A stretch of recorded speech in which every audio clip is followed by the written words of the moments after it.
एक समय की बात है, एक राज्य के राजा ने गौतम बुद्ध को कुछ दिनों के लिए अपने राज्य में आमंत्रित किया।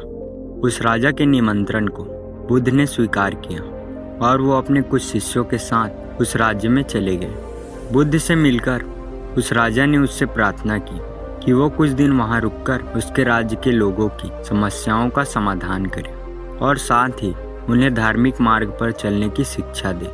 बुद्ध ने राजा की बात मान ली और 3 दिन के लिए उन्होंने इस राज्य में धर्म सभा करने का फैसला किया।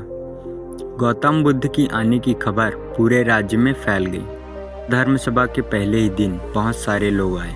उसी राज्य के चौराहे में एक भिखारी रहता था। उसे भी गौतम बुद्ध के आने की खबर थी, लेकिन वो सोचने लगा कि धर्म सभा में जाकर मुझे क्या मिलेगा, यही बैठा रहता हूँ। जैसे जैसे लोग आएंगे वो मुझे भीख में कुछ न कुछ देकर ही जाएंगे।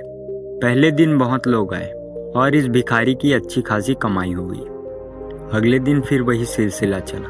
भीख मांगने के साथ साथ भिखारी ने यह भी देखा कि धर्म सभा में जाते वक्त लोग दुखी और उदास होकर जा रहे हैं और उसे कुछ देकर भी नहीं जाते।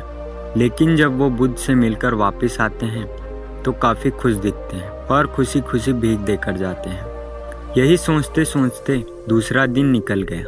तीसरे दिन भी बहुत कम लोग आए तो भिखारी परेशान हो गया। उसकी कमाई नहीं हुई। उसने सोचा कि बुद्ध सबकी समस्याएं का उपाय देता है, तो क्यों ना मैं भी उनके पास जाकर अपनी इस निर्धनता को दूर करने का उपाय पूछूं।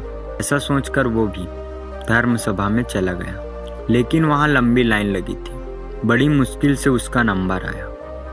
बुद्ध के पास पहुंचकर उसने प्रणाम किया और बोला, भगवान, इस गांव में सभी लोग खुश हैं और सभी धन सुविधाओं से संपन्न हैं, फिर मैं क्यों निर्धन हूँ? उस भिखारी को देखकर भगवान बुद्ध बोले, तुम निर्धन इसलिए हो क्योंकि तुम हमेशा दूसरों से मांगते हो, कभी किसी को कुछ नहीं देते।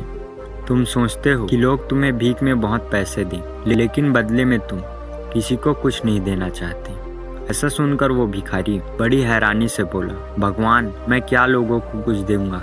मेरे पास देने को है ही क्या? तो खुद का गुजारा भीख मांग कर चलता है। बुद्ध कुछ देर के लिए मौन हो गए और थोड़ा देर रुकने के बाद बोले, तुम बहुत मूर्ख हो। किसी को देने के लिए या दूसरों के साथ बांटने के लिए ऊपर वाले ने तुम्हें और हम सभी को बहुत कुछ दिया है। मुस्कुराहट दी है जिसे तुम दूसरों के साथ बांटकर उनमें आशा और उम्मीद जगा सकते हो। आवाज़ दी है जिससे तुम मीठे शब्द बोलकर लोगों की तारीफ कर सकते हो। 2 हाथ दिए हैं जिनसे तुम दूसरों की मदद कर सकते हो। एक स्वस्थ शरीर दिया है जिससे तुम भीख मांगने की बजाय मेहनत का काम कर सकते हो। ऊपर वाले ने जिसको ये चीज़ें बिना किसी कमी के दे दी है, वो कभी निर्धन नहीं हो सकता। तुम निर्धन हो तो बस अपनी सोच की वजह से। जैसे जैसे तुम इस सोच से बाहर आओगे, तुम खुद को दूसरों जितना ही अमीर समझने लगोगे और तुम्हारा जीवन भी सुधर जाएगा। दूसरों की खुशी देखकर उनमें अपनी तुलना मत करो। ऊपर वाले ने हर किसी को धनी बनाया है, बस ज़रूरत है तो अपनी सोच को सुधारने की। भगवान बुद्ध की बातें सुनकर उस व्यक्ति को अपने जीवन का मूल्य समझ आ गया और वो उसके दिए हुए उपदेश के अनुसार अपना जीवन जीने लगा। दोस्तों, इस कहानी से हमें सीख मिलती है। हम सभी लोग जब दूसरों से अपनी तुलना करते हैं या दूसरों को खुश देखते हैं तो हमें लगता है कि हमारा ही जीवन खराब है और बाकी सब मज़े में है।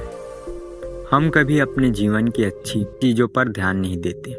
हम कभी ये नहीं सोचते कि भगवान ने हमें एक स्वस्थ शरीर दिया है, जो कि सबसे मूल्यवान चीज़ है। आप भले कितना अमीर हो, अगर आपका शरीर काम ना करे तो वो पैसा भी किसी काम नहीं आता। और दूसरी तरफ अगर आप गरीब भी हैं लेकिन आपका शरीर एकदम स्वस्थ है तो आप अपने आप में ही एक अमीर व्यक्ति हैं। एक स्वस्थ शरीर पैसों से कितना ज़्यादा जरूरी है, कोरोना काल में हम सब देख चुके हैं। मिलते हैं किसी और दिन किसी नई प्रेरणादायक कहानी के साथ। धन्यवाद।